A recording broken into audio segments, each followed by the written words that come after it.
Get ready for the second annual Iron and Clematis Vintage Motorcycle Festival, taking place February 21st, 2015 from 12 to 9 p.m.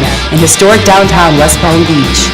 There will be over 40 vendors and live music from some of Florida's largest acts, featuring the streamlined rockabilly sounds of Morgan Bernard. And it doesn't matter what you think of me. The rocking dynamic duo, the Riot Act. Got me spinning my wheels, oh yeah. The award-winning Funny Bunny. I'm not taking a hit for someone you know. The roots rock and reggae sounds of Soul Purpose. I don't know where I've been. And the rockabilly roots trio, Slip and the Spin Out.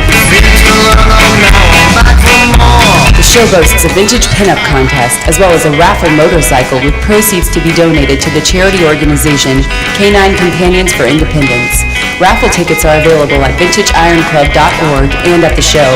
Trophies will also be awarded for show bikes in several categories. Register early, space is limited. Sponsors include the famous Ace Cafe, Pabst Blue Ribbon, Dime City Cycles, Lugnut Customs, Rocketman Radio, Santiago Choppers, Florida Sports Cycles, and ATV.